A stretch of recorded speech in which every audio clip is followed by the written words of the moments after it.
রাধে রাধে। চলুন আজকে কিছু সাউথ ইন্ডিয়ান বানিয়ে নেওয়া যাক।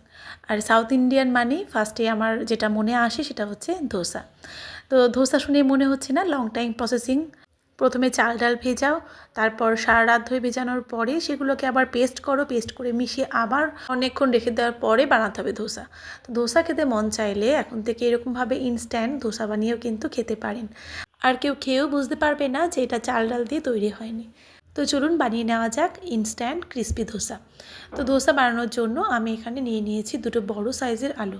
আলুগুলোকে ভালো করে ধুয়ে পরিষ্কার করে খোসা ছাড়িয়ে আমি ছোটো ছোটো করে বানিয়ে নিয়েছি। এগুলোকে পেস্ট বানিয়ে নেব। তো তার জন্য মিক্সিং জারের মধ্যে আলু দিয়ে তার মধ্যে দিয়ে দিয়েছি দুটো কাঁচা লঙ্কা, কয়েক টুকরো আদা, জল ছাড়াই খুব মিহি করে পেস্ট বানিয়ে নিয়েছি। আর আরেকটা বড় জারের মধ্যে আমি নিয়ে নিয়েছি 2 কাপ সুজি, 1 কাপ বেসন। এখানে বেসনের পরিবর্তে আপনারা ময়দা কিংবা আটাও ইউজ করতে পারেন। 1/2 টিস্পুন জিরে, 1 কাপ দিয়ে দিয়েছি টক দই, আর দিয়েছি 1/2 চামচ চিনি, 1 টেবিল চামচ বা স্বাদ মতো নুন দিয়ে যে আলুর পেস্টটা বানিয়েছিলাম সেটাও এখানে মিশিয়ে দিয়েছি। আর একটু ঘুরিয়ে এর মধ্যে অ্যাড করছি 1 কাপ মতো জল। জল দিয়ে খুব ভালো করে মিক্সিতে মিশিয়ে নিয়েছি।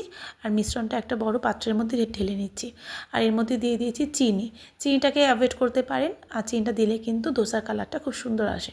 তো চিনিটা দিয়ে খুব ভালো করে মিশিয়ে নিচ্ছি। আর এটাকে একটুখানি সময় রেস্টে রাখবো। তো ঢাকা দিয়ে আমি 10 মিনিটের জন্য ছেড়ে দিচ্ছি। হাতে সময় বেশি থাকলে আপনারা 10 মিনিটের জায়গায় আধা ঘন্টার মতো এটাকে রেস্টে রেখে বানাতে পারেন, তাহলেও খুব ভালো হবে।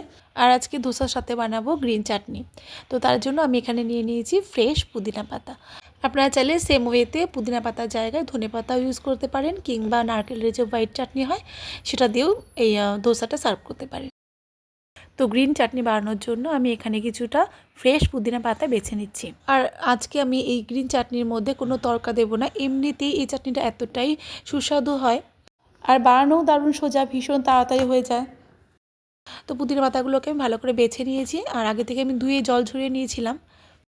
নারকেল বাদাম কোনো কিছুই লাগবে না, ছোলা দিয়ে বানাবো এই চাটনি। আমি বাদাম ড্রাই রোস্ট করিনি, ঘরে এরকম শুকনো ভাজা ছোলা ছিল, তো সেটাকে আমি নিয়ে নিয়েছি। আর এর মধ্যে আপনারা চাইলে এখানে ড্রাই রোস্টেড বাদামও ইউজ করতে পারেন। পুদিনা পাতা নিয়ে নিয়েছি, এর মধ্যে দিয়ে দিচ্ছি টক দই, আর দিয়ে দিচ্ছি স্বাদ মতো নুন। আমি এখানে বিট নুন ইউজ করেছি প্রায় 1/2 টেবিল চামচ। একটুখানি গুড় দিয়ে দিলাম। অবশ্যই চেষ্টা করবেন গুড়টা দেওয়ার জন্য বা চিনি, কারণ টক ঝাল মিষ্টির একটা ব্যালেন্সের ব্যাপার আছে। আর দুটো কাঁচা লঙ্কা দিয়ে খুব ভালো করে পেস্ট করে নিয়েছি। আর এবার অর্ধেকটা পাতিলেবু রস আমি এখানে মিশিয়ে দিচ্ছি। ব্যাস রেডি গ্রিন চাটনি। এতটাই মানে ইজি চাটনিটা, আর ভীষণ সুস্বাদু। এই ধোসার টেস্টটাকে অনেক গুণ বাড়িয়ে তোলে এই চাটনি। তো ধোসা বানানোর জন্য একটা বড় ভারী তাওয়া নিয়ে নিয়েছি।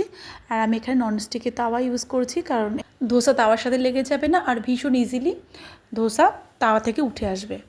তো প্রথমে আমি প্যানটা গরম করে নিয়েছি, আর তার মধ্যে একটু ঘি কিংবা অয়েল ব্রাশ করে নিতে হবে। আমি ঘি ব্রাশ করে নিয়েছিলাম। আর তাওয়াটা খুব ভালো করে গরম হলে তার মধ্যে দিয়ে দিয়েছি একটু জলের ছিটে। জলের ছিটে দিলে কি হয় না, তাওয়াটা একটু ঠান্ডা হয়। তারপরে আমি ধোসার ব্যাটার এখানে 2 চামচ ভর্তি ভর্তি করে দিয়ে দিয়েছি, কারণ একটু বড় সাইজের ধোসা বানাবো। তো এরকমভাবে সার্কুলার মোশনে ঘোরাতে ঘোরাতে আমি দেখুন পুরো ধোসার ব্যাটারটা স্প্রেড করে দিয়েছি।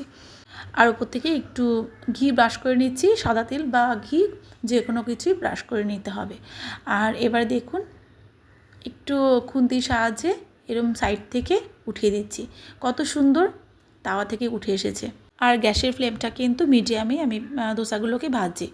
আর একটু গোল্ডেন ব্রাউন করে ভাজছি, তাহলে এই ধোসাগুলো সুন্দর একটু মুচমুচে হবে। ব্যাস হয়ে গেছে। আর কালারটাও কিন্তু বেশ সুন্দর এসছে। তো সাথে আমি গ্রিন চাটনি দিয়ে সার্ভ করছি। এটা ভগবানের ভোগ নিবেদন করবো বলে আমি রেডি করে নিয়েছি। আর পরপর সমস্ত ধোসাগুলো একই রকমভাবে ভেজে নিয়েছিলাম। আর প্রত্যেকটা ধোসায় কিন্তু ভীষণ সুন্দরভাবে উঠে এসেছিলো, আর খুব সুন্দর মানে কালারও এসেছিলো, আর ক্রিস্পিও ছিল। আর অবশ্যই কিন্তু একটু অয়েল কিংবা ঘি ব্রাশ করে দেবেন। আর খেয়াল রাখতে হবে যখন ব্যাটারটা বানাবেন আলুর পেস্টটা যেন একদম স্মুথ হয়, কারণ তা না হলে কিন্তু ব্যাটারের থিকনেসটা পারফেক্ট হবে না, আর এতে করে ধোসাটাও ক্রিস্পি হবে না। আর সুজিটা একটু দানা দানা থাকলেও অসুবিধে নেই, খুব ভালো করে মিশিয়ে নেবেন। তো আমি প্রত্যেকটা ধোসা একই রকম করে ভেজে নিচ্ছি।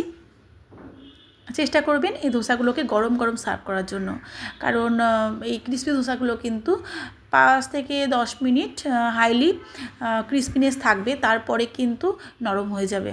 তো চেষ্টা করবেন তাওয়া থেকে নামিয়ে প্লেটে সার্ভ করার জন্য। আর প্রত্যেকটাই ধোসা কিন্তু আমার সুন্দর ক্রিস্পি হয়েছিল।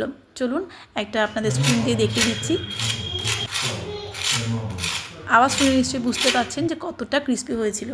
আর আমি একবার অয়েল ব্রাশ করে 2-3টে ধোসা নামানোর পরে আবার অয়েল ব্রাশ করছিলাম। এটা কিন্তু একটা টিপস হিসাবে নিতে পারে। এতে করে ধোসার ব্যাটার তাওয়ার মধ্যে খুব ভালো করে স্প্রেড করা যাচ্ছিল। তো ভিডিওটা এখানেই শেষ করছি। সবাই খুব ভালো থাকবেন, এনজয় করুন ক্রিস্পি ইনস্ট্যান্ট ধোসা।